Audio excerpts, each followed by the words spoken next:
প্রায় এক বালতি সমপরিমাণ যৌন কর্ম যারা হয়, যারা আমরা গ্রাম্য ভাষায় যেটাকে বলি শিক্ষিত ভাষায় সে ব্যবহার করা হয়েছে।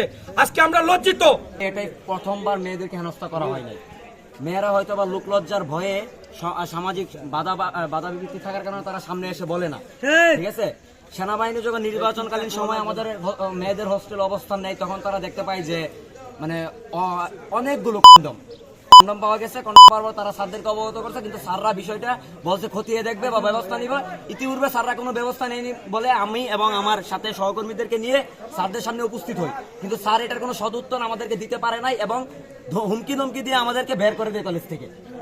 এখন আমরা ন্যায়সঙ্গতভাবে ছাত্র সমাজ ঐক্যজোট হয়ে আমরা এটার জন্য চূড়ান্ত একটি দাবিতে যে পৌঁছেছি ইতিমধ্যে, যে প্রিন্সিপালের পদত্যাগ,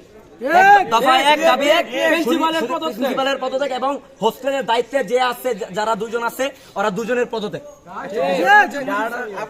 আমি হচ্ছে যে বিষয়টা হচ্ছে আমি একটা রাজনৈতিক সংগঠনের প্রধান, কলেজের রাজনৈতিক সংগঠনের প্রধান। ওই সুবাদে আমি কলেজে কন্টিনিউ আসা যাওয়া করতাম। ওইখান থেকে তারা হচ্ছে যে আমারে খুঁজে বের করে, সেনাবাহিনী মেজর খুঁজে বের করে এবং তারা আমাকে এই অভিযোগটা করার পর আমি বলছি স্যার আমি খতিয়ে দেখবো বিষয়টা। এরপর আমি প্রিন্সিপাল স্যারের সাথে কথা বলছি, দীর্ঘদিন যাওয়ার পরও প্রিন্সিপাল স্যার এটা সম্পর্কে কোনো ব্যবস্থা নেয় নাই এবং আমার কাছে যথাযথ প্রমাণ রয়েছে যে ওরা কলেজের যেই মনে করেন যে দপ্তরির মাধ্যমে এই বিষয়গুলো তারা পরিষ্কার করিয়েছে এবং পরবর্তী সময় আমি যখন বিষয়টা নিয়ে মানে সোচ্চার হয়ে ওদের সামনে আসি, তারা পুরো বিষয়টাকে মানে তারা আমাকে মিথ্যা প্রমাণ করে, কিন্তু ওরা জানতো না যে আমার কাছে প্রমাণ আছে। সেনাবাহিনী যে আপনাকে অবগত করছে এই বিষয়ে কোনো প্রমাণ আছে আপনার কাছে?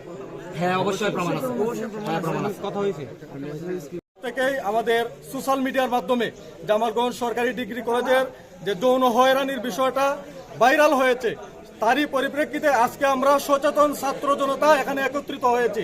আমাদের আজকের এই বিক্ষোভ মিছিল পরবর্তী পথসভা থেকে একটাই দাবি, এই ঘটনার সাথে যে প্রিন্সিপাল এবং তার সাথে সংশ্লিষ্ট যারা জড়িত রয়েছে তাদেরকে অনতি বিলম্বে বহিষ্কার করতেই হবে এবং এদের দৃষ্টান্তমূলক বিচার না হওয়া পর্যন্ত এই সচেতন ছাত্র জনতার আন্দোলন আর থেমে থাকবে না।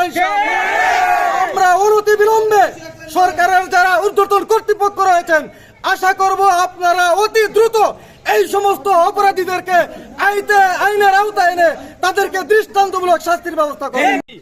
আমাদের জামালগঞ্জ সরকারি কলেজের যে আমাদের যে কলেজ ক্যাম্পাসে একটি ছাত্র হোস্টেল রয়েছে, সেই শাস্তির উত্তরে আমাদের কোন ছাত্র যাইতে পারে না, সেখানে কোন ধরনের মানে দর্শক যাইতে পারে না। তো দুঃখজনক বিষয় হলো এখানে যে হল সুপার রয়েছেন, দায়িত্বরত দারোয়ান রয়েছেন এবং আমাদের প্রিন্সিপাল স্যার রয়েছেন, ওনাদের এবং একজন ম্যাডাম রয়েছেন, ওনাদের অনৈতিক কর্মকাণ্ডে কিন্তু আমাদের কলেজে একটি বদনাম হয়েছে, যারা সারা সুনামগঞ্জ সহ সারা বাংলাদেশে এটা বিদ্যমান। এখানে প্রায় এক বালতি সমপরিমাণ যৌন কর্ম যারা হয়, যারা আমরা গ্রাম্য ভাষায় যেটাকে বলি শিক্ষিত ভাষায় সে ব্যবহার করা হয়েছে। আজকে আমরা লজ্জিত, আজ কষ্টের সহিত বলতে হচ্ছে এটা যারা করেছে। আমরা ছাত্র সমাজের পক্ষ থেকে একটা দফা জানাচ্ছি, যারা এখানে এই অপকর্মের সাথে জড়িত তাদের গ্রেফতার করতে হবে এবং এই কলেজ থেকে বহিষ্কার করতে হবে।